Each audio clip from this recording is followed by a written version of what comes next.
വെറുപ്പും വിദ്വേഷവും പ്രചരിപ്പിച്ച കർണാടകയിലെ ബി.ജെ.പി. സർക്കാരിനെ താഴെയിറക്കാൻ നഫ്രത്ത് കെ ബാസാർ മേ മുഹബ്ബത്ത് കി ദുക്കാൻ, വെറുപ്പിൻ്റെ ചന്തയിൽ സ്നേഹത്തിൻ്റെ കട തുറക്കുന്നു എന്ന മുദ്രാവാക്യവുമായി രാഹുൽ ഗാന്ധി നടത്തിയ ഭാരത് ജോഡോ യാത്രയും കർണാടകയിലെ ഇലക്ഷൻ ക്യാമ്പയിനുമാണ് കോൺഗ്രസിനെ തിരിച്ച് അധികാരത്തിലെത്തിച്ചത്.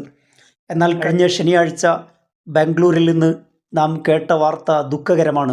3000-ഓളം ആളുകൾ താമസിക്കുന്ന പാർപ്പിട സമുച്ചയങ്ങൾ ബുൾഡോസർ ഉപയോഗിച്ച് തകർക്കുകയും 3000-ഓളം ആളുകൾ ഭവനരഹിതരാവുകയും ചെയ്തു.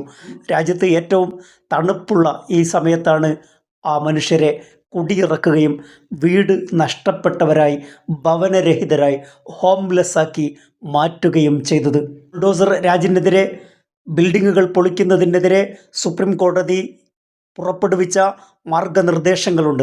ആ മാർഗനിർദ്ദേശങ്ങൾ പാലിക്കാതെയാണ് ഗ്രേറ്റർ ബാംഗ്ലൂർ അതോറിറ്റി GBA താമസ സ്ഥലങ്ങൾ പൊളിച്ചു മാറ്റിയത്. ഫക്കീർ കോളനിയിലും വസീം ലേഔട്ടിലും താമസിക്കുന്ന ഹതഭാഗ്യർക്കാണ് ഈ ദുരന്തം ഏറ്റുവാങ്ങേണ്ടി വന്നത്. പുനരധിവാസം ഉറപ്പാക്കാതെ ആയിരക്കണക്കിന് മനുഷ്യരെ തെരുവിലേക്ക് വലിച്ചെറിയുന്ന ഇത്തരം ക്രൂരമായ ഏർപ്പാടുകൾ കോൺഗ്രസ് സർക്കാരിന് ഭൂഷണമല്ല.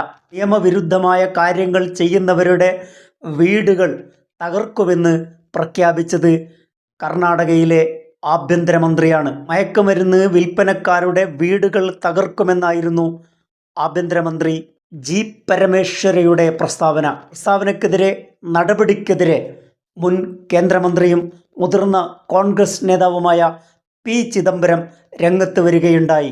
തെറ്റ് ചെയ്യുന്നവരെ ശിക്ഷിക്കാൻ ഇവിടെ നിയമങ്ങളുണ്ട്, കോടതികളുണ്ട്, നിയമവ്യവസ്ഥയുണ്ട്.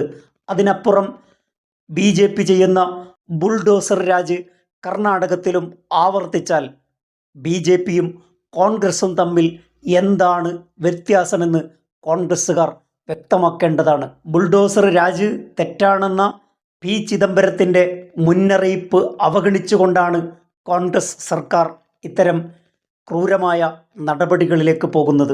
കേരളത്തിൽ ഈ വിഷയത്തിൽ ശക്തമായ പ്രതിഷേധം ഉണ്ടായി. മുഖ്യമന്ത്രി ഈ വിഷയത്തിൽ പ്രതികരിച്ചു. ദേശീയ മുസ്ലിം യൂത്ത് ലീഗിൻ്റെ പ്രസ്താവന ചില പത്രങ്ങളിൽ കണ്ടു.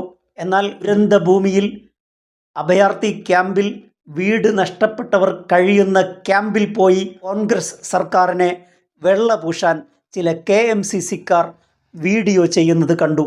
അവരുടെ ലക്ഷ്യവും ഉദ്ദേശ്യവും വളരെ വ്യക്തമാണ്. കേരളത്തിൽ കോൺഗ്രസിൻ്റെ ഇത്തരം ദുഷ്ചെയ്തികൾ പ്രചരിപ്പിക്കപ്പെട്ടാൽ മുസ്ലിം ലീഗ് ഉൾപ്പെടുന്ന UDFന് അധികാരത്തിൽ വരാൻ കഴിയില്ലേ എന്ന ഭീതിയാണ് KMCCക്കാരെ നയിക്കുന്നത്.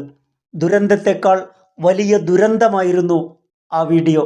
1989 തർക്കഭൂമിയിൽ ശിലാന്യാസം നടത്തിയ രാജീവ് ഗാന്ധിയുടെ നടപടിയെ ന്യായീകരിക്കാൻ ശിലാന്യാസം നടത്തിയത് തർക്കഭൂമിയിലല്ല എന്ന് എഴുതിപ്പിടിപ്പിച്ച ചന്ദ്രികയുടെയും മുസ്ലിം ലീഗിൻ്റെയും അതേ നിലപാടാണ് KMCC ബാംഗ്ലൂരിൽ ആവർത്തിക്കുന്നത്.